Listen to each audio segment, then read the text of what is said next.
Good afternoon, everyone. On behalf of Nepal Institute for International Cooperation and Engagement, it gives me a great pleasure to extend a warm welcome to our distinguished speaker, Admiral Mr. Yoji Koda, our moderator, Dr. Pramod Jaiswal, and all participants who have registered for the event. We are glad that you could join us in today's webinar on Japan's option in South China Sea. Just to run through a little bit of housekeeping before we begin, I would like to request the participants to please be muted in order to minimize any distractions during the session. This event will be streaming live on our Facebook page, so people are also watching us there. We have reserved some time for question and answer at the end of the session, so you can drop your questions on our Zoom chat box or on the comment section if you're watching us live on Facebook. You can also share the event on your social media handle using hashtag NICE event. Lastly, we may need your patience if we come across any technical glitches during the webinar, so please bear with us if we have any. So without any further ado, let me introduce the moderator for today's event, Dr. Pramod Jaiswal, Research Director at NICE. So I'd like to request Dr. Jaiswal to moderate today's session. Thank you. Thank you, Nima, Admiral Yoji Koda, and dear participants. Very good afternoon and welcome to today's webinar on Japan's option in South China Sea. Nepal Institute for International Cooperation and Engagement is an independent, apolitical, and non-partisan think tank which believes in freedom, democracy, and world free from conflict. We envision a world where sources of insecurity are identified and understood, conflicts are prevented or resolved, and peace is advocated. At the time when there is increasing assertiveness of China in South China Sea, we are really honored to have Admiral Yoji Koda with us on important topic. Admiral Yoji Koda is retired as Vice Admiral of Japan Maritime Self Defense Force with surface warfare specialty, and he is former Commander-in-Chief of Japan Maritime Self Defense Force. He is a graduate of National Defense Academy in 1972, and in 1991 to 1992, he was a student of Naval Command College at U.S. Navy War College. After 40 years of service in National Defense Academy and Japan Maritime Self Defense Force, he served as Commander-in-Chief Self-Defense Fleet from 2007 until his retirement in 2008. In 2009 to 2011, Koda became a senior fellow at Harvard University's Asia Center, where he worked as the Chinese naval strategy. He had served as an advisor to National Security Secretariat. He is an erudite, strategic thinker, and an engaging speaker on naval power and contemporary security subjects. Koda also is a prolific writer on maritime affairs and military history. His recent articles include Japanese Perspective on China's Rise as a Naval Power, which was published by Harvard Asia Quarterly in winter 2010, and Maritime Strategy and Naval Security in Japan and Britain, which was published in Leiden and Boston, Global Oriental 2012. Admiral, the floor is yours. Thank you very much. Thank you very much. Okay, first of all, this is my great honor to have this opportunity to just jump in this great program and to speak my view on China, or Chinese maneuver in the Indo-Pacific region, especially focusing on South China Sea, and also my thoughts on Japan's position. That would be my conclusive remarks at the end. But anyway, I really appreciate the NIICE to give me this opportunity. Okay, I'm going to use my slides, and I think slides is on the screen. Ready? Okay. Okay, next slide. Okay, now let me speak something about China or Chinese strategy. Okay, next slide, please. Okay, China's President Xi Jinping, he gave a very clear national objective to the Chinese people.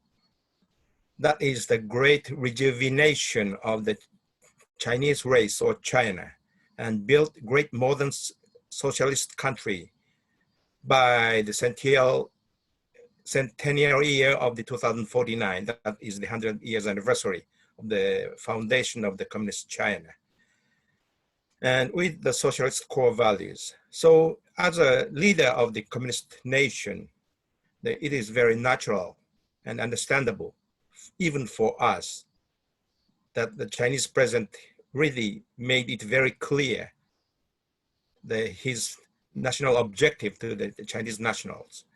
So I think this should be the common understanding of ours. Next, please.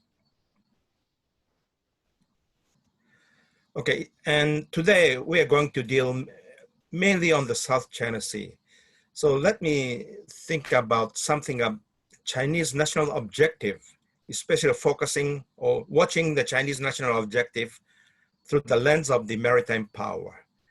And the first objective is, of course, that is common to any nation, but that is the national sovereignty, or to keep the national sovereignty, including territorial integrity or strategic depth in South China Sea and East China Sea, especially from Chinese views.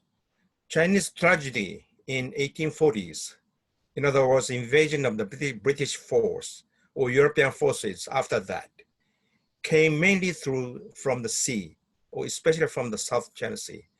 So it's natural for us to think the Chinese goal, one of the Chinese goals or objectives should be maintain the strategic depth or defense depth in the South China Sea. And of course, China is a great ground power, but also China is transforming itself to the big or large maritime nation, the maritime powers. So China has a strong or keen appetite to be or to maintain its maritime interest. Oh, please go back to the, yeah. And the second, China is growing very rapidly, especially the Chinese military is growing very rapidly. But China has to do one more thing. That is, China has to build a functioning strategic nuclear forces that is roughly equal to the United States. That is one capability today China is missing. And so China has to develop both the land-based ICBM and also sea-based strategic nuclear power, and hopefully the land-based long-range strategic bombers. And especially from the maritime point of view, Chinese maritime strategic nuclear power would be our great concern. And I'll discuss this part later. And of course, third is the Chinese economic prosperity. China surpassed Japan in 2010 in terms of the GDP. And China today this is a public knowledge, the second largest economic power in the world. But there is one very unique feature in China. That is China as the great ground power, but for the first time in human history, that China heavily depends on the sea lines of communication that brings the huge amount of natural resources from Africa, Australia, or South and North America to China. And also the Chinese exporting China's commodity to various parts of the world. China depends on the sea lines of communication. So especially even from economic point of view, China needs to maintain the very robust maritime powers to maintain the safety of the sea lines of communication. Okay, next please. Okay, now let me quickly point out the Chinese military strategy, what is called A2AD, or anti-access or anti-access and area denial. And before I go into Chinese strategy, the A2AD is a Western definition to best explain Chinese military strategy. And also this A2AD is not the Chinese unique strategy. In the past, for example, the Soviet Navy in Cold War days, as an inferior navy to the United States Navy, also used a kind of the similar strategy, the denial strategy. So A2AD is characterized as the strategy of the inferior military. Okay, now, next please.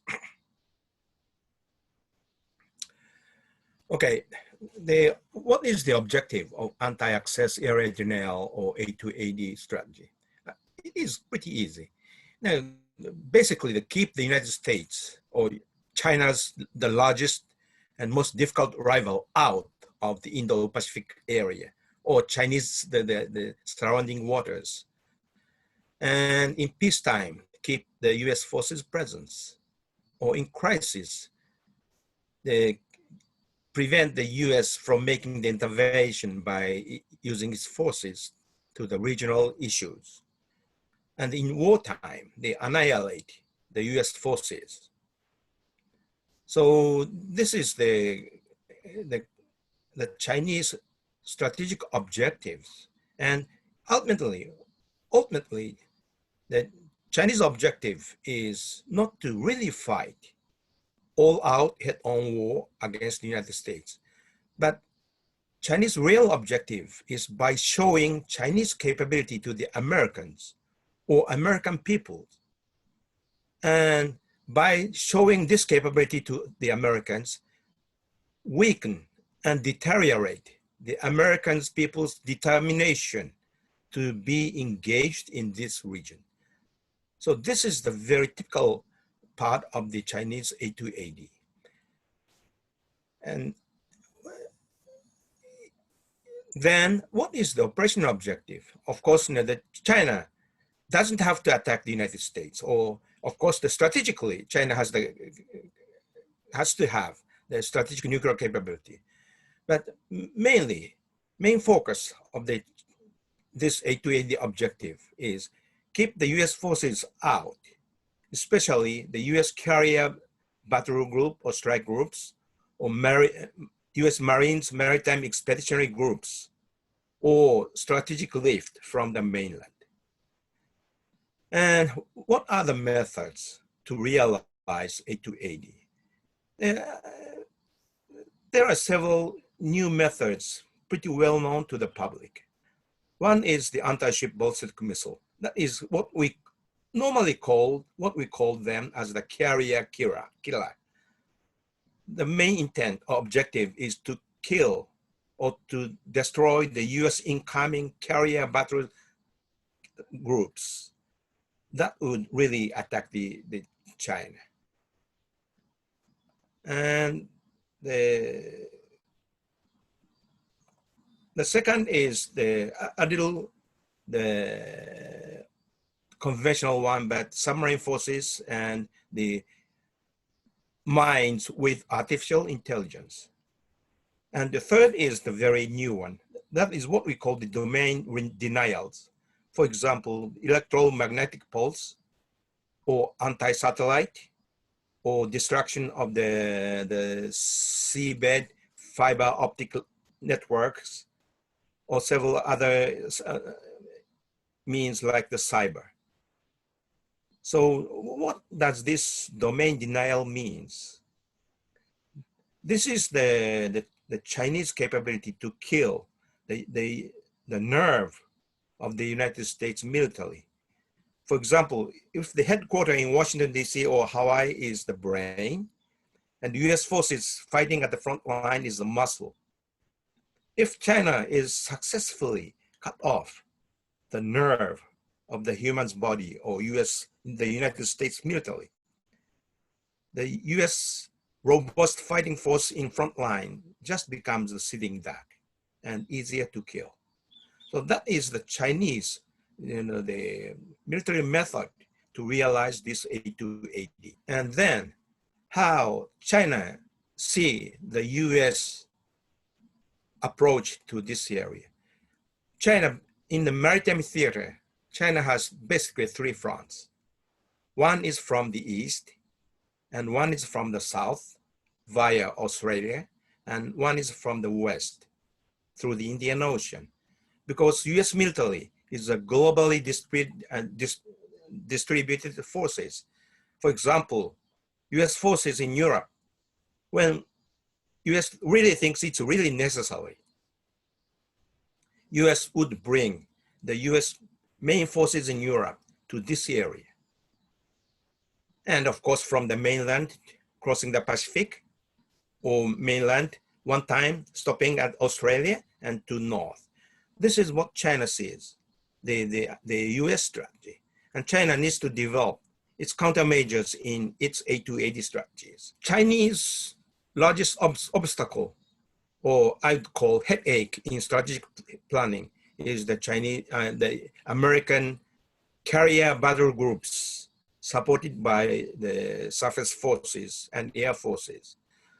So if anything happens in this region, like the 1996 Taiwan crisis, US brought 2 carrier battle groups around Taiwan, and one more was coming to this area. That would be the great obstacle for China to establish its national objective. So China really wants and needs to kill the US incoming carrier battle groups as the spear of the US military. So China is developing a new capability called anti-ship ballistic missile that would kill the incoming US carriers. And most of its trajectory is very similar to the ballistic missiles. But one striking difference is its final phase, or terminal homing, on the right hand of the slides. At the terminal homing, the warhead start maneuvering freely and really home on the incoming US carrier and hit the US carrier. And this part, both US and Japan have no physical and functioning countermeasures. In other words, US and Japan has the capability to kill the ballistic missile following on the normal trajectory, the ballistic trajectory. But terminal homing phase, we do not. And it is said that China already developed the DF-21, 1,000 kilometer range, and DF-26, about 4,000 kilometer range. And this would be the most serious threat to the US carrier forces. And another one is the electromagnetic pulse attacks. When we say EMP, in old days, the nuclear detonation in the lower space caused the electromagnetic pulse that would blind all the electronics and electric equipment on Earth. But today, the story would be a little different. By deploying the drone like this and putting the EMP device on board the drone, and drone would make proper employment of the drone and EMP devices would block the ground major infrastructure using the electric power. And this would pinpoint attack. This would make the pinpoint attack on the national and military command structures and disable also elite military units like the headquarters of the US 7th Fleet or 5th Air Force in this area. Okay, next please. Okay, another one is the seabed security. What seabed security? Seabed is the platform for the global network of the internet. And mainly, it is said that more than 95% of the internet communication go through the networks of the seabed fiber optical cables. And this is the map of the Pacific. And another key point is the US forces heavily depends on the use of the internet. So if any country is successfully destroyed this network, the US military capability, especially command and control capability, will be severely harmed. And this could be the Chinese good means to weaken the US capability. And one of the vulnerability is the pictures on the right-hand side. This is the real picture taken some point in the United States, but this is the real landing point of the fiber optic cable, non-protection, very vulnerable. So this is one thing we should pay a strong attention. But anyway, the cutting off the U.S. internet capability going through the seabed network of the fiber optic cable will be the very good means for China to realize A280. Okay, this is a conceptual picture. No, of course, no one can take this picture, but you know, the destruction of the satellite. Today, the big nations like the US or the Russia and China too depends heavily on the satellite, especially in the surveillance, reconnaissance, and the communications. So if China is successfully built or destroy the US satellite capability, also the US command and control capability will be severely or very badly weakened. And eventually the US fighting power or capability will be reduced. So employment of what we call a killer satellite, a satellite that would kill the enemy satellite, will be another new means, but very important means for China to realize its A280. So this is the summary.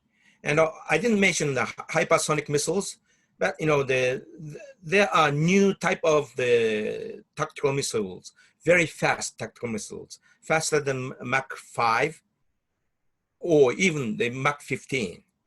And it's very difficult to shoot down. This is the tactical missile or anti-ship ballistic missile or carrier killers or submarine or mines and domain denial. And just let me mention briefly about submarine. Submarine is really the conventional force and looks stale, but reality is not, especially for the carriers. Everybody knows the US today's big carrier displacement is 100,000 tons or bigger.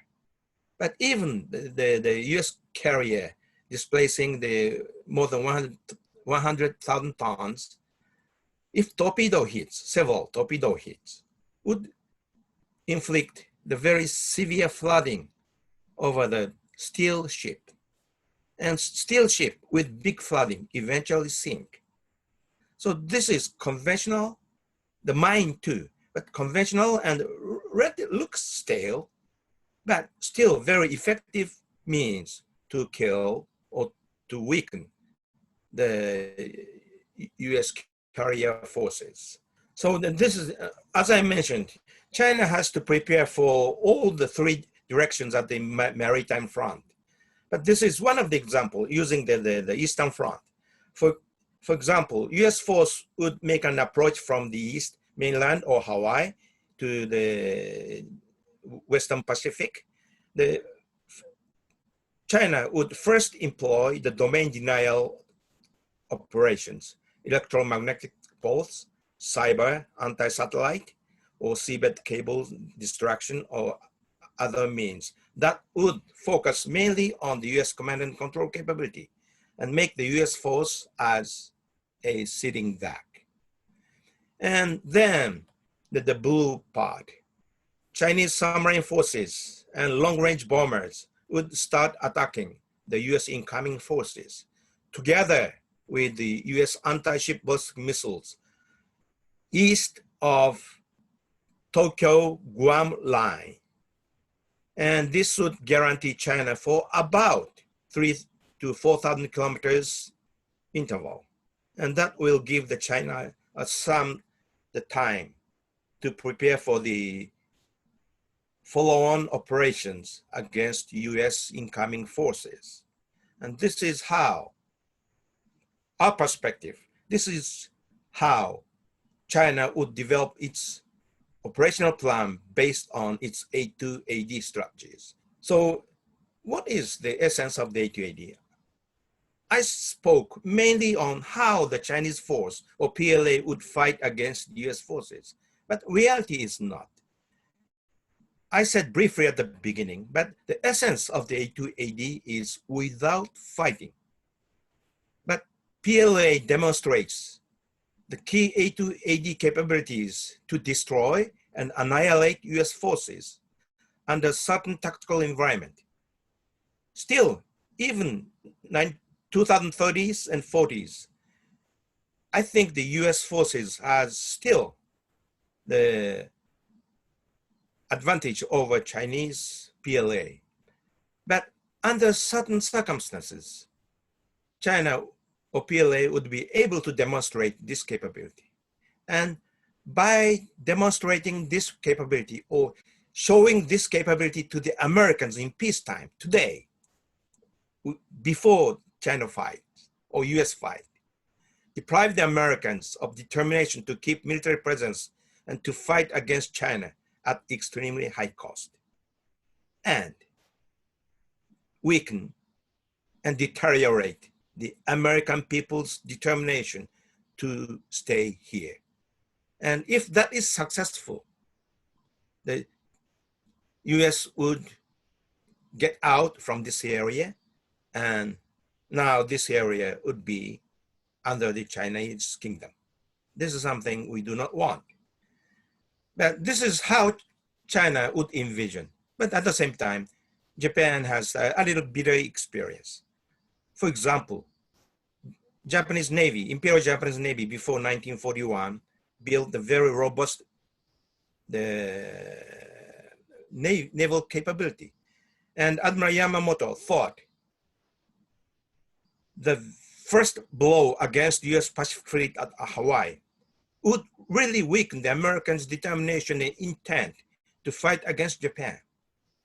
But Americans' determination was totally different. Reality was totally different. That was against the Yamamoto's expectation. When the United States Pearl Harbor was hit, American people stood up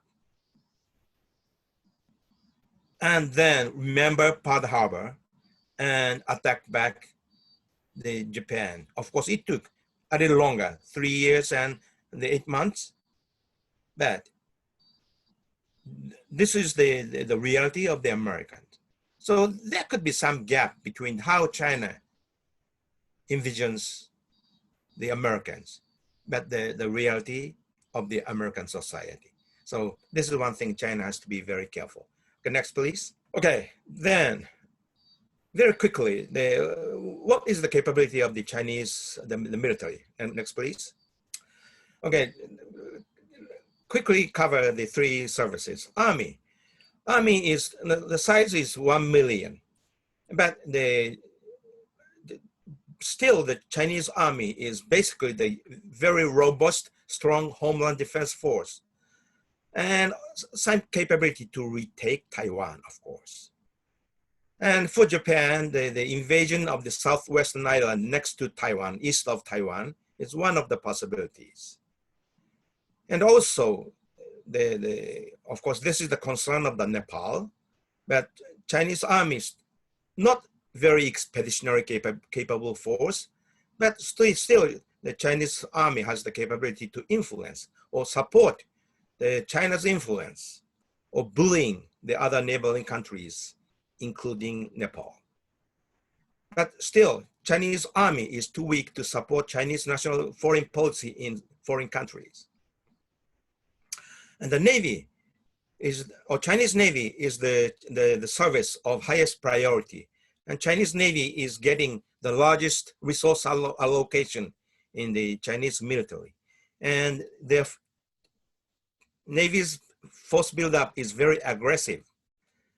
But still, Chinese Navy has some problems. I'll mention this one a little later. So especially for the Chinese Navy and Air Force, the getting out from the South China Sea or East China Sea will be not so easy. So I would say at least next 1 decade or 2 decades, Chinese Navy's capability to really operate outside what we call the first island chain will be not so easy. So Chinese naval maneuver would still remain within the South China Sea and East China Sea. This is what I see. And Chinese Air Force is basically the subordinate force to army, and mainly the forces to protect Chinese national airspaces. So in summary, the Chinese military or PLA looks very big and strong and robust, but in nature, it is very different from the US military with the expeditionary capability. So that is one thing we have to remember. Next, please. Now, let me explain Chinese strategic nuclear force. And many people would start to question, why does strange Japanese admiral start speaking strategic nuclear force? I have the reason. Because this is the Chinese key area or maritime area where China has to think very carefully and prepare for the future. And Chinese strategic nuclear capability is very much inferior to the United States. And ICBM, very weak. And US has the 400 Minuteman III ICBM, and China is not. And maritime or submarine launched ballistic missile SLBM, China has only 4 SSBM, and the US has 14. And the number of missiles are very different. And the worst problem is China does not have long-range strategic bomber. US has a lot. So, ultimate national capability reside on the strategic nuclear capability. And in this area, China is far behind from that of the United States. Next, please. And this is the Chinese submarine launched JL-2 missile. Range is 8,000 kilometers. If fired from South China Sea, this is the middle of the red spot, 8,000 kilometers only covers the western tip of Alaska and the western part of the Russia. So JL-2 submarine cannot attack the United States directly. And so China needs to develop the next generation JL-3 that is under development. It is said to be the range is 15,000 kilometers, the black one. If this JL-3 will be operationalized, the whole US will be within the firing range, launched from the South China Sea, but it takes perhaps 5 or 10 more years. But one good news for China is some media reported that the test launch of the JL-3 happened 2 times in the past, and latest one is 1 year ago, June the 2nd, last year. And this is the picture of the JL-3, the longer range, the submarine launched missiles. Next, please. So maybe next 10 years period until the JL-3 will become operational. If China really wants to maintain its submarine-based second attack capability, China has to deploy its submarine, strategic nuclear submarine to the east of Hawaii to attack the USA, or east of the Horn of Africa, or south of the Persian Gulf, or Western Indian Ocean to keep the NATO countries, European NATO countries in range. So for the United States and Chinese, for China, protection of the Chinese, submarine, strategic submarine will be the key for the success. And for the US, the hunting the Chinese strategic submarine will be the key for the success. So very fierce anti-submarine warfare will take place in next 10 years period. And of course, South China Sea is not an exception. This is the reason why the South China Sea is the key. And also the Chinese strategic nuclear capability heavily depends on the South China Sea. This is the reason why I focused on South China Sea. Next, please. And this is what happens. Maybe US submarine launching torpedo on the right-hand side will go into South China Sea, and Chinese submarine carrying the JL-2 missile would try to go out to the Pacific Ocean or Indian Ocean. And the US submarine hunting aircraft will fly over. This is how, especially in the crisis period, this is how the US military operation and Chinese naval operation would be in next 10 years period. Okay, next please. Okay, and China, I already mentioned some point, the problem or problematic area of China, but China has some Achilles heels. And let me touch on this area. What is that? That is the geography. China is a geo-contained nation, and there are several choke points. Okay, next please. Okay, this is the map of the Pacific and the Indo-Pacific area. And if you see the blue land border, China is fully surrounded by Russia to the Mongol, to the former CIS, West Asian countries, Nepal, and also this picture shows the Chinese dependence on the sea lines of communication. I also mentioned this one briefly, but China, as the second largest economic power, has to import raw materials from South America, Africa, Australia, through Indian Ocean, Pacific, and Atlantic Oceans. So for China, the current and future problem for the national survival and prosperity is how to protect its sea lines of communication, both far away and also the vicinity of the country. What's the vicinity of the country? That's the South China Sea and East China Sea.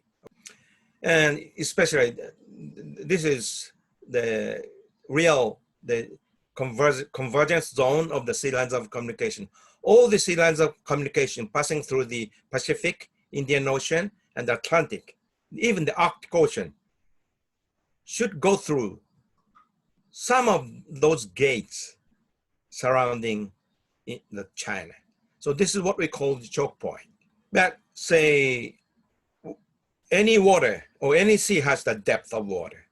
So today, for example, the super large fuel oil carrying tanker, the draft is deeper than 30 meters, very deep.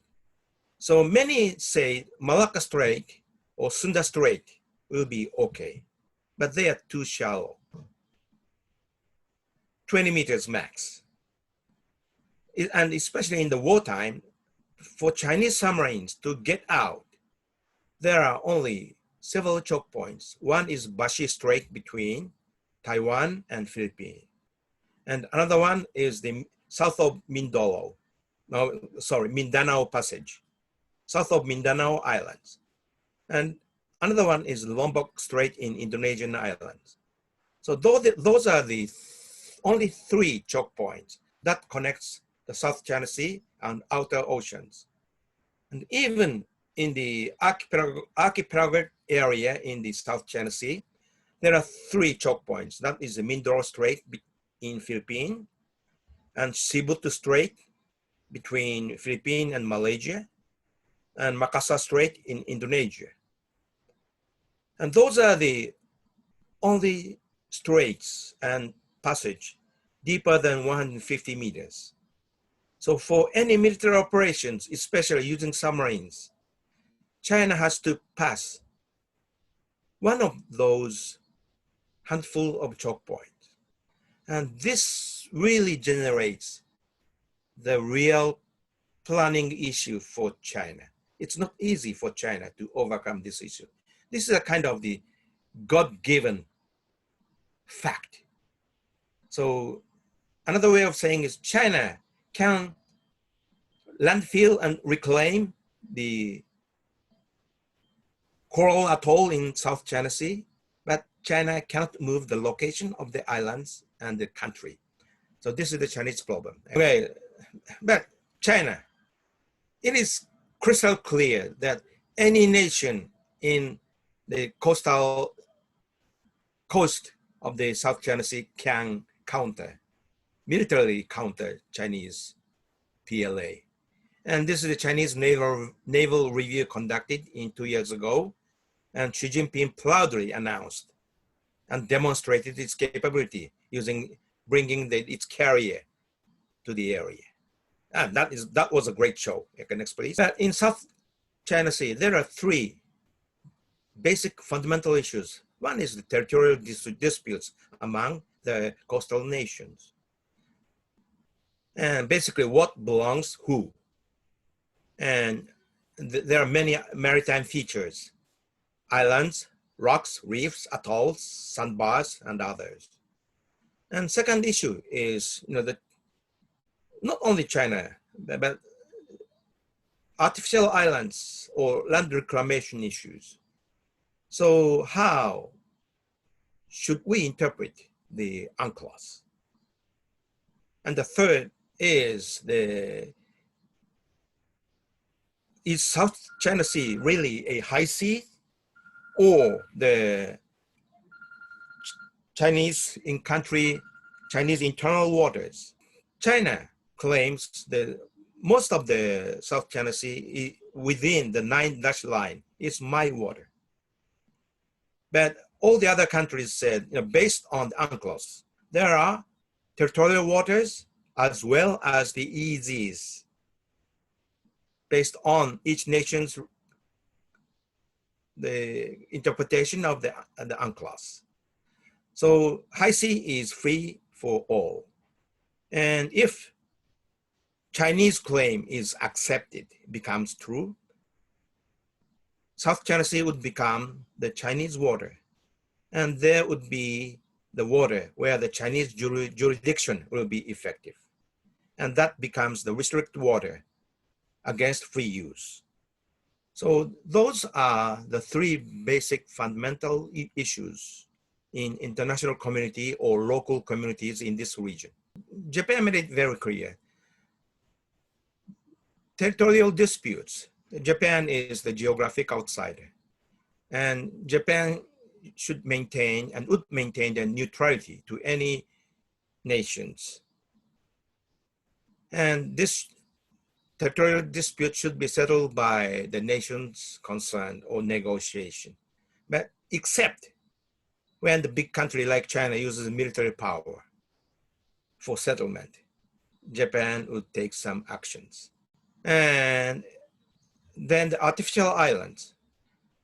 Artificial islands, mainly Chinese artificial islands. Japanese position is Chinese maneuver to make the reclamation and they develop the artificial island. Artificial island is Chinese self-righteous unilateral maneuver, and Japan do not agree. And that is out of UNCLOS. And the Chinese maneuver has a potential to disrupt the global maritime order. This is what Japanese government interpret. Next, please. And high sea or Chinese internal waters. Japan really support the free use of sea based on the UNCLOS. And this is the universal right of the humankind. And no one should challenge this universal right. And Japan is the strong member of the free use of the sea school. So basically Japan is against Chinese position. I try to explain the Japan's position. I have also to mention the Japan-USA alliance. It is not a simple one, complicated, so I'm going to a little in detail. Okay, next please. Okay, the alliance. President Trump and Prime Minister Abe is visiting Japanese helicopter carrier, Kaga. Next please. Okay, what is the strategic concept of Japan-U.S. alliance? This is what we call the complementary relationship. For Japan, because of the Japanese pacifist constitution, Japan is prohibited to make a strategic attack against enemy country or enemy soil. So this is the US responsibility. So there is a very clear, strong strategic mission sharing. Nuclear umbrella, US. Strategic offensive role, the US. And strategic defensive role, Japan. So, and this relationship, a complementary relationship, is called shield and spear relationship. And the US forces operating around Japan do not physically defend Japan, but simply attack adversaries' homeland to deter and to destroy enemies' war machines, to bring on war to the end at the earliest opportunity. And it's the Japan Self Defense Force to physically defend Japan and its sea lines of communication. And also at the same time, JSDF would provide full operational support to the US forces, making the strategic attack against an enemy land. And also, under the alliance treaty, Japan has the responsibility to provide military bases and ammunition and fuel storage to the US forces. So this is very different from the NATO or US ROK alliances. Japan is fully committed to the homeland defense and its sea lines of communication.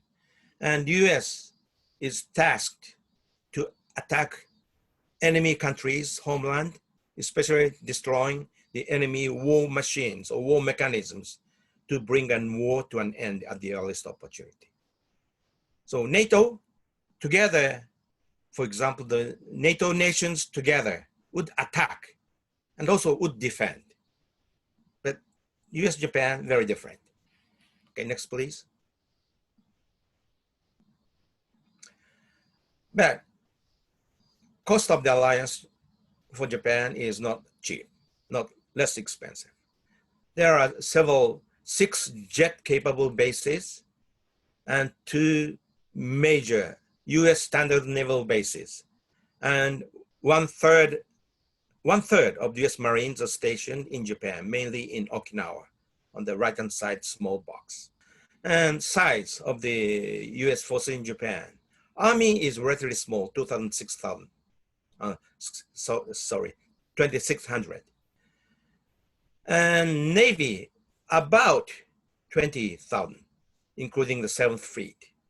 And 1 carrier strike force and main part of the US 7th Fleet. And Air Force, 13,000. And 2 air wings and headquarters of the 5th Air Force. And US Marine, there are 3 major Marine forces in the US Marine. 2 are stationed in the United States, and 1 is stationed in Japan, mainly in Okinawa, 1/3. That's why I said 1/3 of the US Marines are stationed in Japan. So in general, about 15% of the US Navy and US Air Force striking forces are stationed in Japan, and 1/3 of the US Marines are stationed in Japan. This is the basic structure of the US forces in Japan. And Japan Self-Defense Force is not military. And Japan Self-Defense Force, what's that? Established in 1954, 9 years after the war, World War II. And under the pacifist constitution and ground, maritime and air self-defense force, and no Marines. That means no expeditionary capability, defense only. And basic defense concept is 1, the basis or building block is an alliance. An alliance deters aggression and repel aggression. And the spear and shield relationship, complementary role. Shield, Japan, spear, United States. And also Japan has the responsibility and obligation to keep US forces in Japan. And the self-defense force is very capable force as an allied partner to the United States. Okay, next please. So this is the very easy map or chart. The US forces, strategic nuclear and strategic strike. And JSDF, defend of homeland, airspace and home waters, and sea lines of communication, and support and protection of the US forces operating in and around Japan. That is the clear mission sharing. Next, please. Okay, South China Sea, what should we do? And next, please. Okay, I don't go into detail, but this is the comparison table of the major navies, Indian, Royal Australian Navy, and Japan. And PLA navies, East China Sea Fleet, East Sea Fleet, and South Sea Fleet. So if you take a look at this map very carefully, one thing I can say is Chinese Navy is a 10-meter tall giant. It's not. When we come together, we are pretty capable to meet Chinese capability. Of course, in the future, China would reinforce its carriers, for example. But what does it mean? For example, China still has the geography handicaps. So how does China would overcome? Okay, next please. So when we wisely use the geography and the quote, four nations cooperation, for example, Japan, USA, Australia, and India, if everybody agrees to make the military operations, China would face the real problems, especially getting out from the constraint East China Sea and South China Sea. And next, please.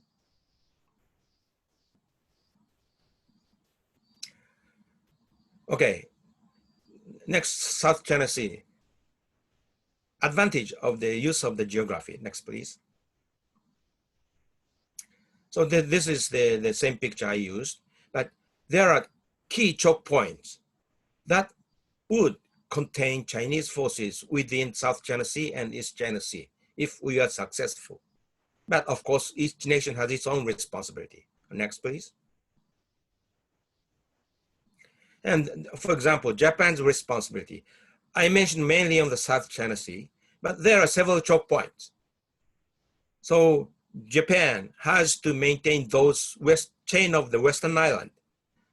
And so now the JSDF is keep making its best effort to strengthen the defense posture of those Western Islands. And this would be the key for the success of the use of the geography. Yes. Yes, please. And the third, reverse thinking. What's that? We often say, okay, China is very, very dangerous. This map is the map issued from CSIS, the Washington, D.C. And we often draw a line from the Chinese-made artificial islands or some maritime features that draw an arc of the firing range or radar range and where they can reach. Yes, it's correct. And we can say it's very dangerous and we have to pay a lot of attention. But how about making our thoughts in a reversed manner? Okay, next, please. For example, the Da Nang in Vietnam, or Cam Lam Bay in Vietnam, or Puerto Princesa in the Philippines. You know, of course, this is a hypothetical theory, but if three nations agrees to keep or to introduce long-range 500-kilometer land attack missiles there, most of the Paracel Islands would be within the firing range of the Vietnam missile. And also the Puerto Princesa, Palawan Island. The missile covers most of the Chinese artificial islands in the Spratlys. So we will be able to do something differently from what China does today. So this kind of the new idea will be necessary for our future planning. Next, please. And this is mainly for the US and Japan, but still, the protecting the US carrier will be the key for the US presence. Please think about that. In general, US would maintain 5 carriers in the Pacific and 4 carriers in the Atlantic, and 2 are in the maintenance. But in wartime, the best US can deploy would be 4 carriers. And if China successfully destroy 2 carriers out of 4 before their arrival to the Western Pacific, how do the American people think? Oh, why do we have to be there to help the Asian peoples at the cost of precious 2 carriers? This is what China is aiming at. So we need to develop the physical measures to protect US carriers from Chinese anti-ship ballistic missile defense attack. So the US and Japan should develop this capability within, I'd say, 5 to 10 years period. And this would be the ace card to counter the Chinese A2AD. And next, please. My point is, this is also the same picture I used. So far, no countermeasures in the terminal homing phase. But my point is here. US and Japan needs to develop the capability to shoot down the Chinese missile in this phase and protect US carriers at any cost. And this is one of the Japan's responsibilities and their efforts. And this would be, for sure, a key to keep the US forces' presence in this region. Next, please.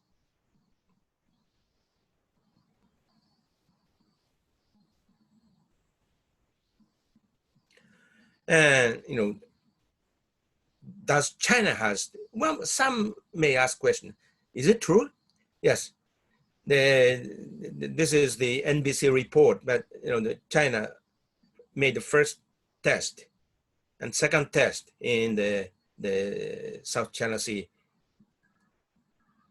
in terms of the anti-ship ballistic missile.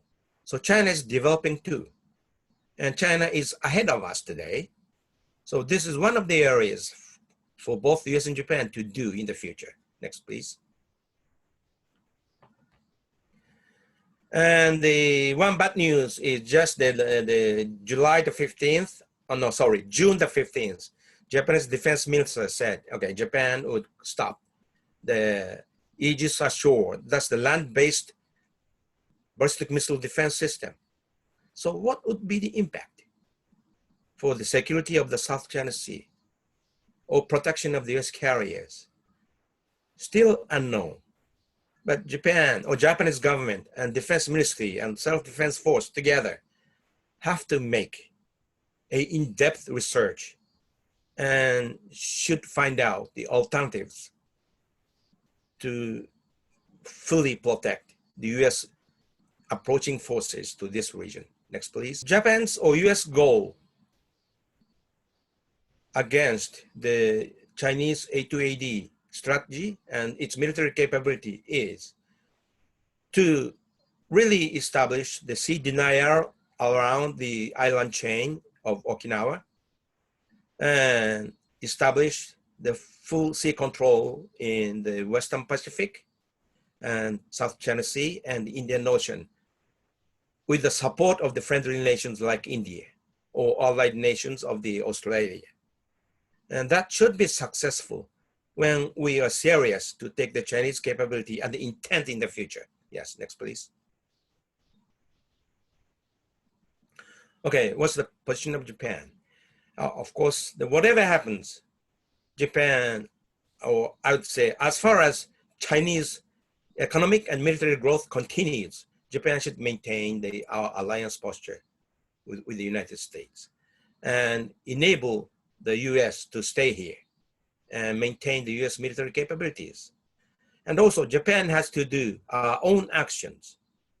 And Japan should maintain our own presence in the South China Sea and the capacity building of the coastal nations and domain awareness. And let me cover this part, then I'll stop. And next, please. Japan's unilateral efforts. Japan already started sending our ships to the South China Sea frequently, maybe 6 to 10 times a year. And this is the Japanese helicopter carrier and the ASW helicopter operating in the South China Sea. And the visit of the Filipino President Duterte to Japanese ship helicopter carrier Kaga, or joint operations with the Vietnamese, this is the Filipino President Duterte, and joint operations planning with the Vietnamese military. So this is what Japan is doing now, and will do so in the future too. Yes. Next, please. Yeah. And also, Japan is keen to making the capacity building support.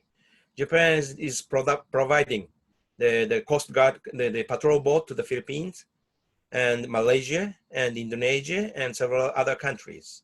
And Japan is helping to building their Coast Guard capabilities in the region. Yes, next, please.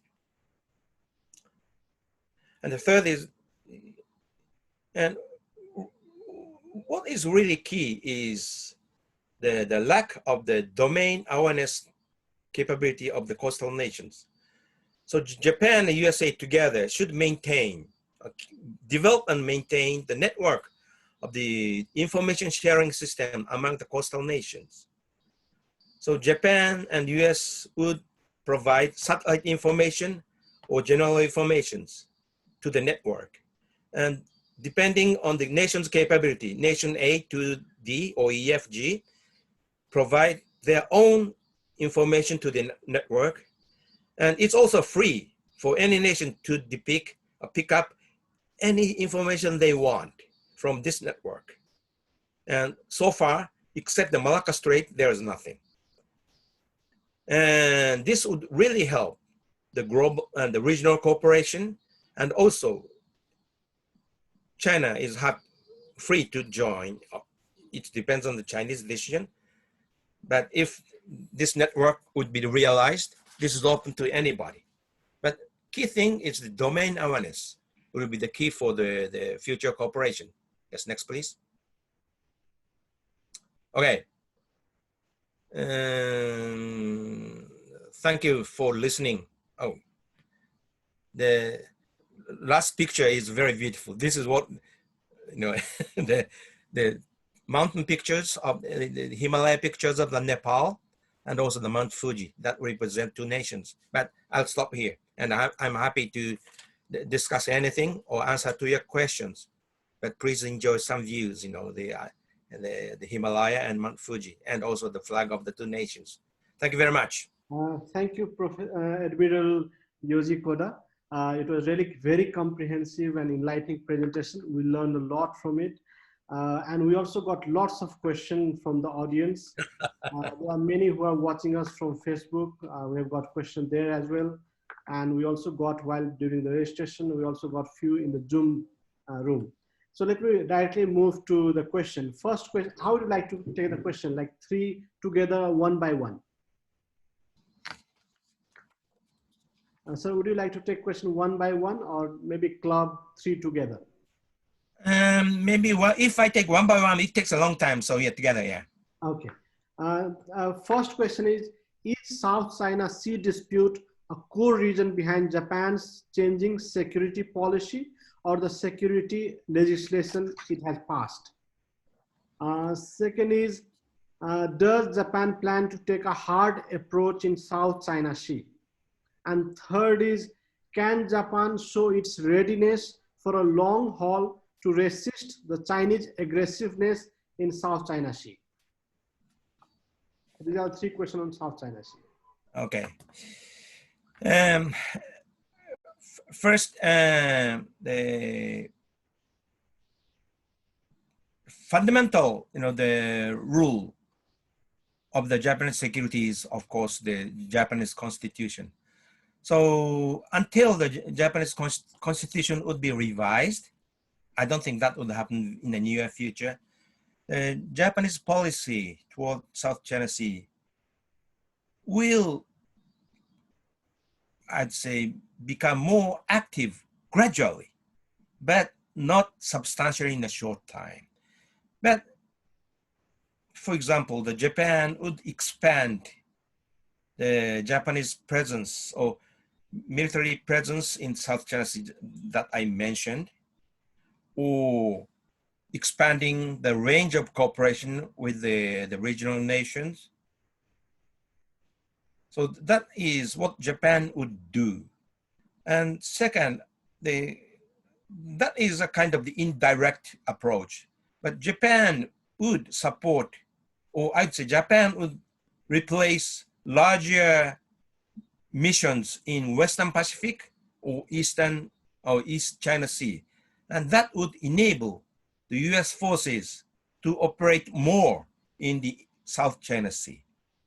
And that would send a clear signal to Beijing, wait a minute.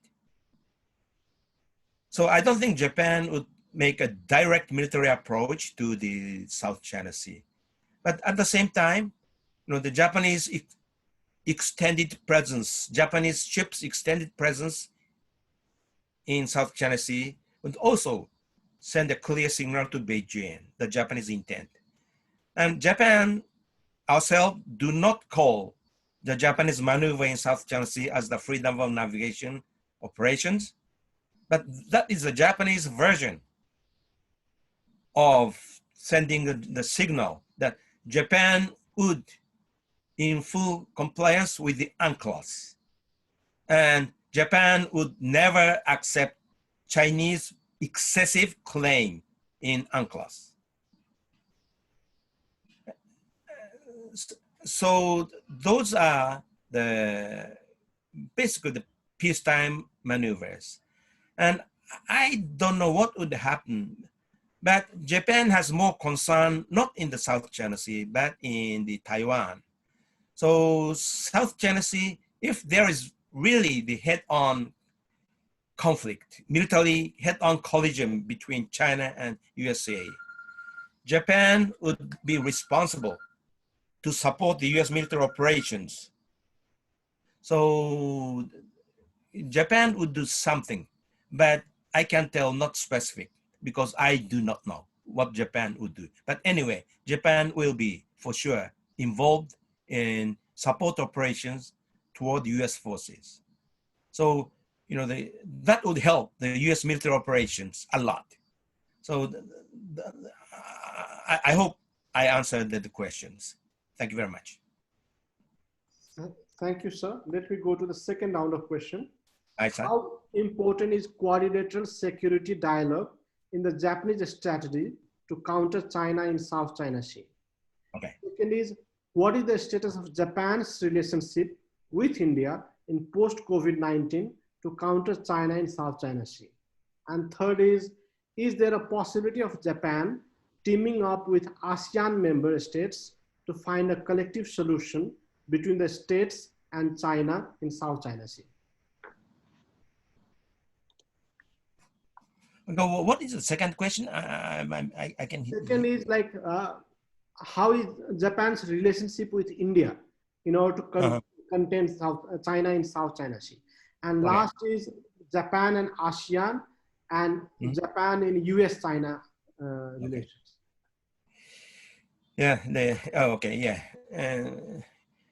the one clear thing is each nation has its own national objectives and sometimes have some different national interest. So it's not easy to fully align even the four countries like Japan, USA, Australia, and India. And typical example is, the Australia previous government was not so supportive, and they are rather closer to China than Japan. But current government is very active to deepen the relationship with the Japan. And also India too. India is a very difficult country because Indians, the economic relationship with China and border dispute and also the rivalry. But in the maritime theater, I think the situation is a little favorable for four countries. So it's not an immediate fact that four countries would establish very close military relationship. But even today, under the current agreement, the militaries of four nations come together and making the joint exercises. So that would really enhance the Quad cooperations. And Japan and India, they're the same. Of course, the Japan's relationship with China and India's relationship with China is different. And also the national interest is different. But as far as the Navy-to-Navy cooperation or military-military cooperation and South China Sea issues, basically we share the common values and objectives. So it is matter of the government decision or the guidance, and also the emotion of each citizens of India and Japan. But one thing I would say clearly is psychological distance between Japan and India, and military distance between Japan and India is coming closer and closer year by year. That is what I can tell. And ASEAN country and Japan, and my honest way of saying is today's United States, the current Trump government administration, is not so clever to use the power of the alliance or international entity like ASEAN. So that is I would say the new role of Japan to become an honest third party that brings the US and ASEAN together for the common objective. I think everybody agrees that the Trump administration's approach to ASEAN is very poor. And that will give, I'd say that already gave China some advantages. And we should stop that advantage. And that is Japan's role, to make a bridge between ASEAN nations and the United States. And Japan should be serious. If that effort is unsuccessful, China will gain more. If Japan's approach will be successful, we will gain more. This is the clear evidence or clear fact I would foresee. Yeah, thank you. Thank you, sir. The next round is like, how Malaysia shall incorporate between two powers, Japan and China, regarding South China Sea. Second is, what role does Japan expect India to play in South China Sea? And third, do all Quad countries have similar vision of Indo-Pacific? If it is different, how it is different? Okay. the first question, Malaysia, right? Yes, Malaysia. Okay, Malaysia is, I would say, the most advanced, mainly Islamic country. Of course, Indonesia is larger, but taking all the factors into account, the Malaysia is the I would say most advanced Islamic, not fully, but partially Islamic country. And that is one thing we have to understand. And second is the influence of the Chinese Malaysians in that country. So Malaysia, especially in the security arena, Malaysia has a little different flavor than other countries. But we have to understand. And though different, but that is the difference that we cannot overcome. So, for example, Japan, Malaysia, diplomatic and military relationship has been very good. And also we cannot force Malaysia to do something. So it's fully the decision of the Malaysian people. But my recent, the reading about Malaysian maneuver or Chinese maneuver is China is becoming more and more assertive and self-righteous toward Malaysia. That means from the Malaysian point of view, the China is getting hard and hard. So that will make some changes in the Malaysian foreign policy toward China and toward us. But we have to be patient. We need to wait and see. We should not force anything to Malaysia. But basically, we are the friendly nation. And what's the second? What's the second question? The second question was, what role does Japan expect India to play? Oh yeah, right. Oh, in South China Sea, right? Yes. Okay, India has its own national security problems. One is the Chinese border, and another one is the Pakistani in the Western Front. So India is not 100% free to do anything in South China Sea. India has some restrictions to doing something in this region. But still, India will be very important, especially helping the Vietnam. Vietnam is the communist country. So there are still some political ties between Beijing and Hanoi. But at the same time, Vietnam is becoming more and more, I would say, democratized, westernized nation. So, and also the typical dispute or difference between China and Vietnam is the development of the seabed natural resources. And Vietnam needs some help. And Vietnam taking advantage of the longer relationship with the Russia and India. And of course, the Americans are there too. But the Vietnam alone is very weak. And we do not want Russia to play much larger role than today. So who occupies those vacancies? That is India.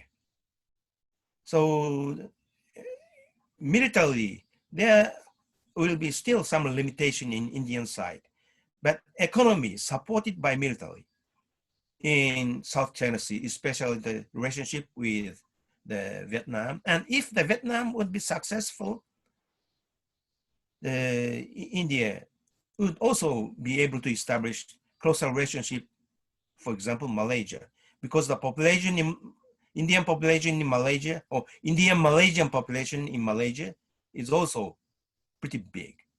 So those are kind of the point of entry for next several years. That's what I see. And the third, yes, the Quad. what is the difference? There's the view on China or sense of national interest over China, especially Australia. Still today, the security point of view, very close to US and Japan, but economically, very much tied up with China. So today's Australian administration is keeping very hardline position toward China, but economy will be the future problem. So that is one thing we should understand, and India too. Of course, the Pakistani issue is the mother of the Indian, the mother of the India or Indian people. But China issue is our common mother. But India has its own special relationship with economic ties and political ties with the China. So those are both the China issue, and US and Japan are pretty well aligned. And so if four countries really enhance the future, the cooperational posture, we should seriously come together and discuss the China issue and align or adjust our own national interest. So this is what I see in coordinations. And again, the Japan's role to become a kind of the middleman between US, China, US, India, Australia will be very important. Thank you. Thank you, sir. Next is, do you see any chance in the future for Japan to break the alliance with US, make her own full-fledged defense system, abandoning the pacifist system that has been loaded after World War II, and make new alliance with neighbor China? Second is, could you please highlight the importance of plan acquiring the aircraft carrier Liaoning, and how does that offset the numerical inferiority of China in the sector compared to the United States? And third is, with the rise of nationalistic popular leader seems to be increasingly in the global order, do you think that Abe has to show his potentiality furthermore as a renowned leader in the international politics? Okay, so in the second question, do you mean that's Japanese carrier program? No, it's planned. PLA's Navy. Okay, PLA, okay. Okay, first, I'd say negative, no, both. You know, the democracy or human rights or freedom or free economy has been a kind of the Japanese fundamental values for last 70 years. And I don't think whatever happens in the future, until the US attacks Japan, or US says, no more, get out, Japan will never try to cut off the security relationship or alliance relationship with the United States, because we share the common values. And also say, making an alliance with China is the last thing for Japan to do. This is not a joke. If Japan were to make an alliance, before that, we make an alliance with the Nepal, you know. That the China, as long as China maintains the authoritarian, the single party communist dominated, the totalitarian mechanism, Japan would never agree. And the change of the pacifist constitution. This is my personal view, but it's not easy. Personally, I hope that if I question to myself, is it really possible? majority of Japanese would agree? Maybe not. If there is one possibility of changing that, that is when the China takes the military action against Japan.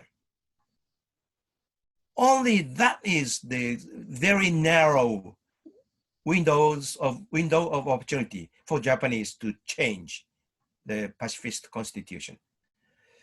And the PLA aircraft carrier, okay, the aircraft carrier is not an easy vehicle to handle.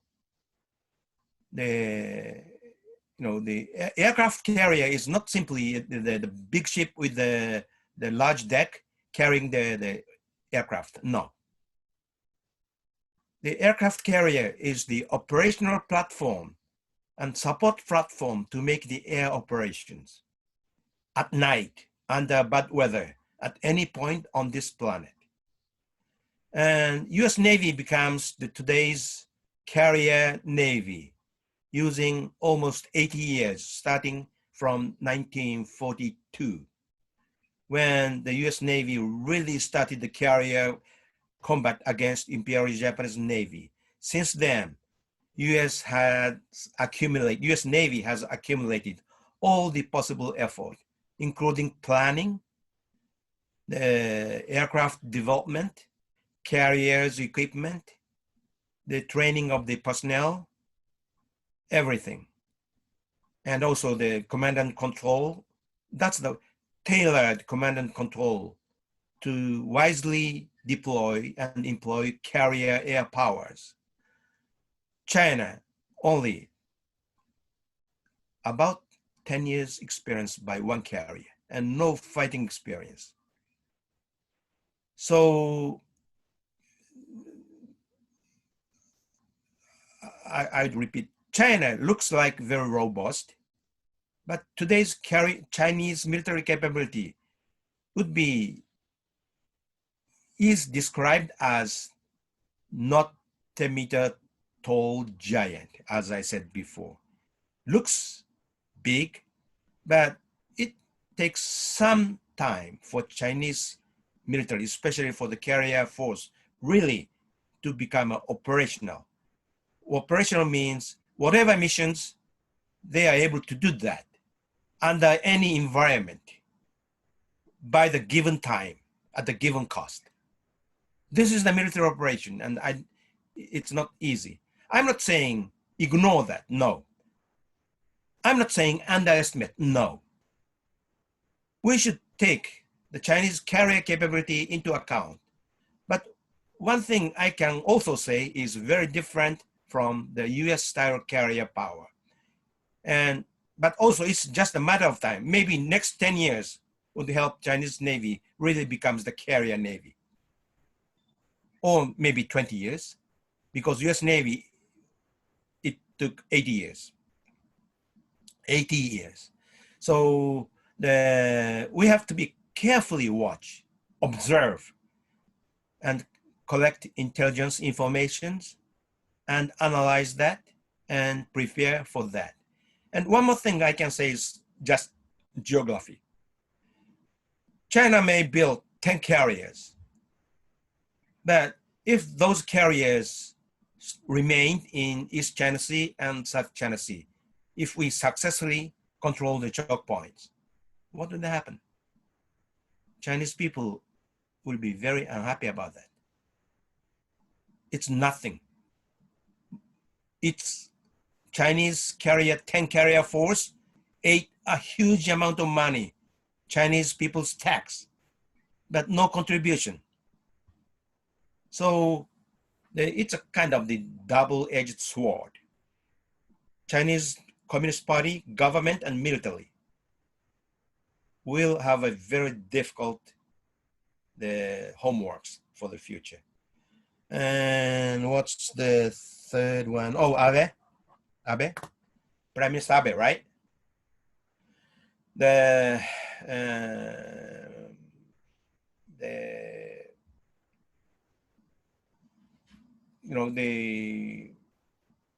My honest,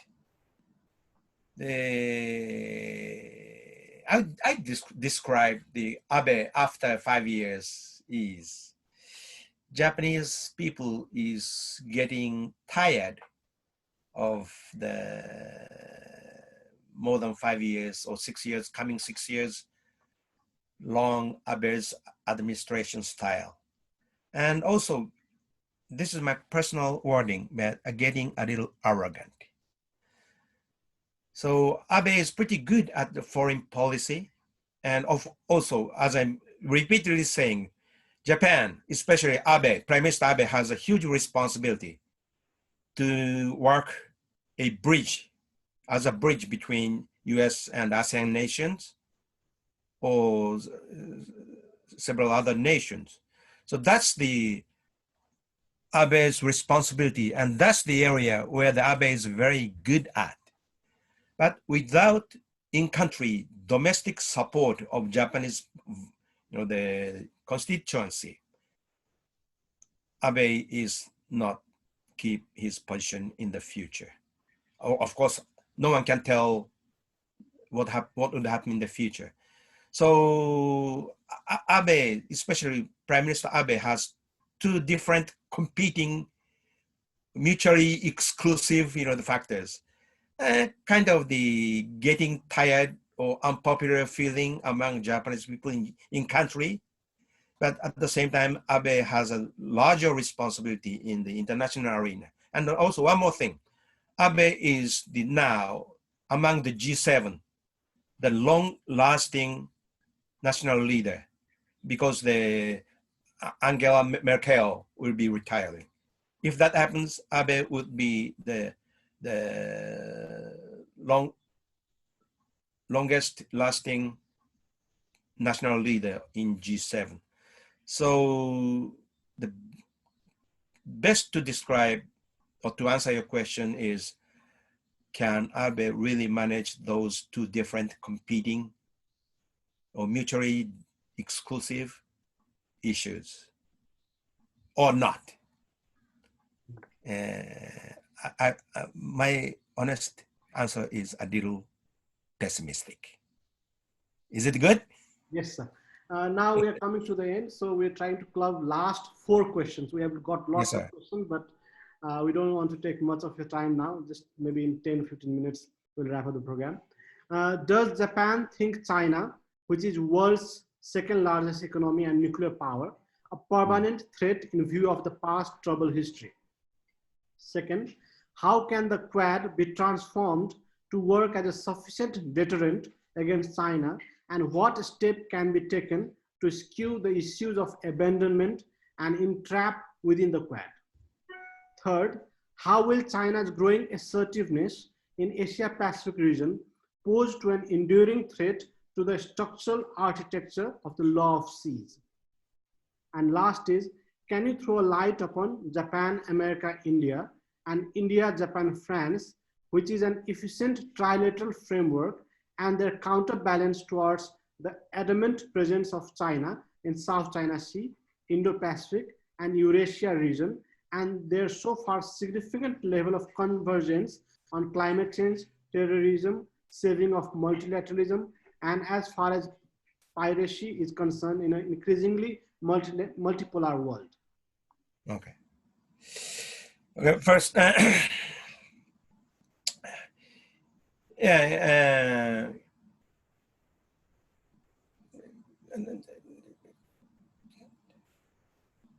China, as you know, there has been a overwhelming the hegemonic power in this region for what they say 3,000 or 4,000 years.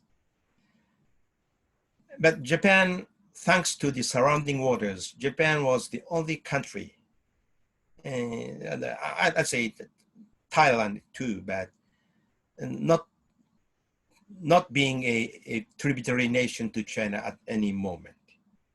And for Japan, the last 2,000 years period, only war against foreign country is China 4 times, and mainly fought on Korean Peninsula by various reasons. And since the end of the 19th century, Russia replace China as the major threat to Japan. And so today, there are several factors. First, the most important thing is the value of the nation or people, as I mentioned. So Japanese value and value of Chinese people are water and the oil and water difference. And those, the external security threat, Japan has been feeling the threat in ancient days only from China, and modern days, Russia. Then Japan fought war against the United States, but now alliance partner. And today, Japan is feeling a threat from China, Russia, and North Korea. So in that manner, and especially the difference of value is the kind of the dominating factor. So Japan would keep on seeing China as the major security threat. And of course, one thing I have to point out is, the cultural community, China has been a great mentor for Japan for 2,000 years. That's correct. But cultural or emotional value and the national security is totally different. So as long as China will maintain the current posture of the totalitarian or autocracy style, the governance mechanism, China will remain the Japanese national threat for foreseeable future. And what's the next? The Quad. The more or the closer coordination we make in the future, the stronger the deterrence posture that we would be able to provide against China. Now, this is simple. As I said, four nations has our own different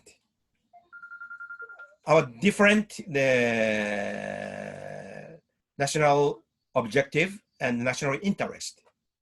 But at the same time, the closer coordination under the different national objective and national interest still works. That's why the closer we come together, the stronger deterrence signal we'll be able to send China. And China doesn't like that. And the last thing for China is the four nations get together. So if four nations try to overcome those differences, not, they change each nation's objective. We don't have to change, but try to cooperate and align our differences. That's good enough to send a good signal to Beijing and deter China. And what's the third one? ASEAN or what's? Oh, assertive act, the law of the sea. Okay. And I'm pretty pessimistic because if China continues current trends for the future, China will ignore the international norm and international rule in general. And China tried to impose and enforce Chinese way to the regional nations first, then gradually larger Indo-Pacific nations, then globally. This is the Chinese way. And this is the Middle Kingdom or Chinese Empire or China centrism.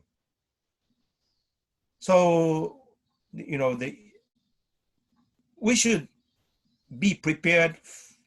First, understand this Chinese unique nature of the China centrism or China-centric emotion or psychology. And for China, I don't think they will make any compromise. And when they really think it's necessary, they would use power if US would be not here. That's why Chinese A2AD try to take US out So taking the advantage of the absence of the United States, China will try to impose and enforce their own way to the regional nations.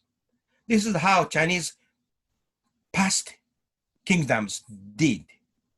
And we should not forget this. So the law of the sea, or rules of the sea, if we expect too much on China, that is a mistake.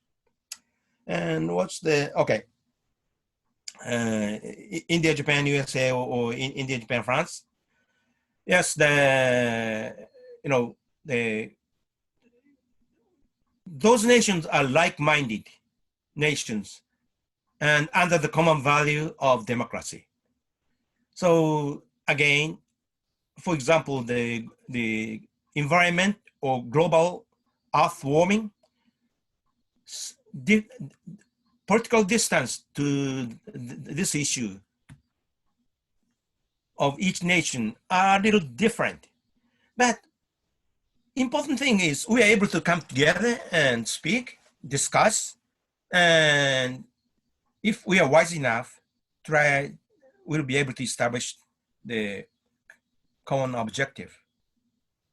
So far, the me-ism, US only, Japan only, France only sometimes, India only, the US first, India first, Japan first. Those are kind of the, I'm not the physically dominating, the sentiment. But we should be wise enough, especially among the like-minded nation.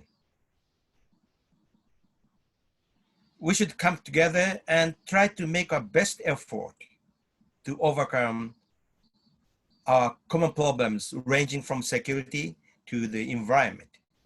And I think, and I'm positive, we will be able to do that. That is my answer. And good enough, I think. Yes. I hope. Yes, sir. Thank you. Thank you very much, sir. It was really interesting discussion. We still have lots of questions, but we have to end the program here.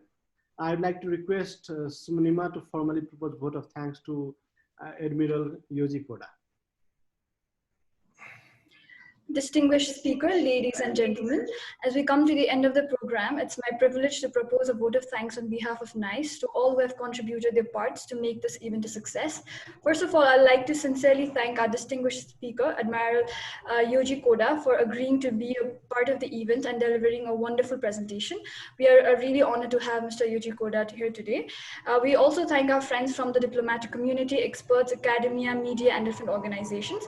Finally, I'd like to express my heartfelt thanks to the wonderful audience for being a part of the webinar and the ones watching us on Facebook Live. We are truly honored to have you all here. Thank you so much. Have a nice day.